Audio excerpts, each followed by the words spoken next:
अध्याय 4 श्लोक 2 भागवत गीता।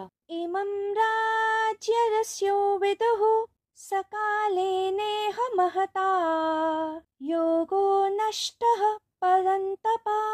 अनुवाद। हे अर्जुन, इस प्रकार परंपरा से प्राप्त इस योग को राजर्षियों ने जाना, किंतु उसके बाद बहुत समय से यह योग पृथ्वी लोक से लुप्त प्रिय हो गया। व्याख्या। योगेश्वर श्री कृष्ण जब इस श्लोक में अर्जुन को बता रहे थे कि इस प्रकार परंपरा से प्राप्त इस योग को राजर्षियों ने जाना, तब वह गुरु शिष्य की परंपरा के बारे में बात कर रहे थे, जो वैदिक संस्कृति में सदियों से फल फूल रही थी। इस संस्कृति में जब गुरुओं को सूक्ष्म तथा शक्तिशाली आध्यात्मिक ज्ञान व्यक्त करने की आवश्यकता पड़ती थी, तो यह सर्वदा गुरु शिष्य के बीच पूर्ण समर्पण, घनिष्ठता तथा विश्वास के वातावरण में किया जाता था। गुरु तब एक ऐसे मनुष्य, एक ऐसे शिष्य को ढूंढते थे जो वास्तव में उनके प्रति पूर्णतः समर्पित हो, जो अपने गुरु के दिए ज्ञान को अपने जीवन से भी ऊपर रखे। फिर यह शिष्य एक ऐसे मनुष्य, एक ऐसे शिष्य को ढूंढता था जो यह ज्ञान प्राप्त करने के योग्य हो। यह क्रम हजारों वर्षों तक बिना रुके चलता गया। इसे गुरु शिष्य परंपरा कहा जाता है। इसी परंपरा का निर्वाह करते हुए गुरु श्री कृष्ण ने यह ज्ञान अपने शिष्य सूर्य को प्रदान किया। उसके उपरांत शिष्य सूर्य ने गुरु बनकर यह ज्ञान अपने शिष्य मनु को प्रदान किया, तथा उसके उपरांत मनु ने गुरु बन यह ज्ञान अपने शिष्य इक्ष्वाकु, जो सूर्य वंश के स्थापक तथा प्रथम राजा थे, उन्हें प्रदान किया। इस तरह गुरु शिष्य की परंपरा का निर्वाह करते हुए यह ज्ञान राजऋषि इक्ष्वाकु ने प्राप्त किया।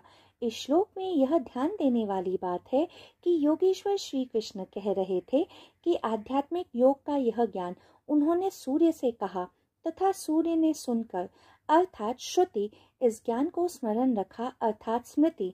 इस पृथ्वी का कोई भी महत्वपूर्ण ज्ञान लिखकर प्रदान नहीं किया गया है, कहकर ही प्रदान किया गया है, तथा सुनने वालों ने इस ज्ञान को लिखा है, जैसे गीता, बाइबल, कुरान, विज्ञान भैरव तंत्र आदि।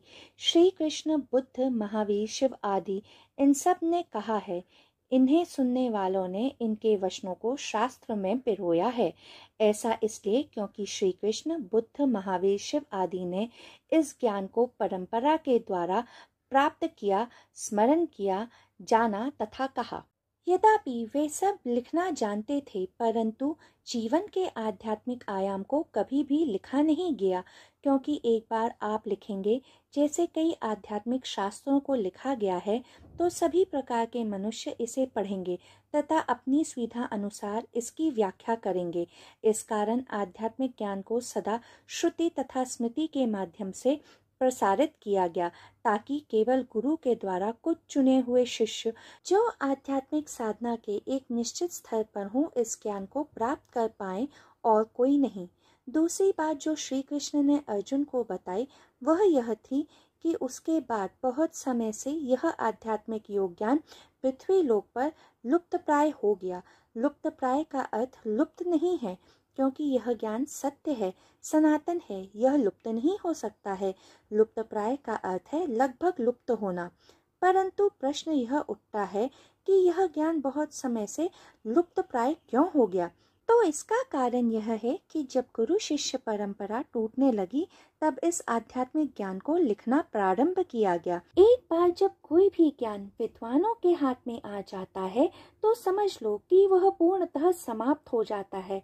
उसका सारा सार, उसका पूर्ण सत्य नष्ट हो जाता है, क्योंकि ज्ञानी जानते नहीं हैं, वह पढ़ते हैं, वह अनुभव नहीं करते हैं, प्रमाणित करते हैं।